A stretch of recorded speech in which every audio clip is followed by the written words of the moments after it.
আসসালামু আলাইকুম, কেমন আছেন? আশা করি ভালো আছেন। আজকে আমি আপনাদেরকে খুব সহজভাবে কাঠের গহনা কিভাবে রং করতে হয় সেটাই দেখাবো। তো এগুলো হচ্ছে কাঠের গহনা। এখানে আমি লাল রং আর সাদা রং নিয়েছি, এটা ফেব্রিকের রং।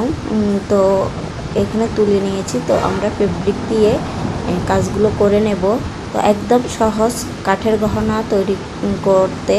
তো যদি আপনারা আমার কাছ থেকে পাইকারিতে নিতে চান, অবশ্যই আমার সাথে যোগাযোগ করবেন। আমার মেসেঞ্জারে নক দিতে পারেন যদি আপনারা পাইকারিতে কাঠের গহনা নিতে চান।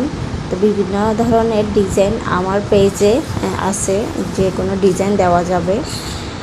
তো কীভাবে কাজগুলো করতেছি খুব মনোযোগ সহকারে দেখবেন, তাহলে যে কোনো ডিজাইন আপনারা খুব সহজে করে নিতে পারেন।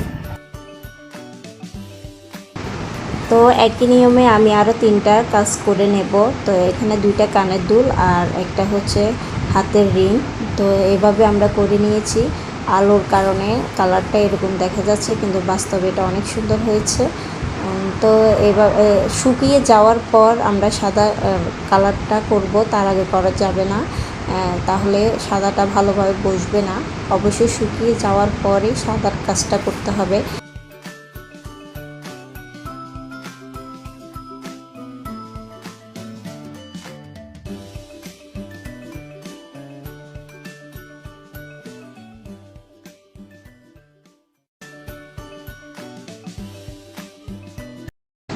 তো একই নিয়মে আমরা সবগুলোর কাজ করে নিয়েছি। তো এখানে আমরা শুকিয়ে যাওয়ার পর এখানে এই স্প্রেটা ইউজ করব।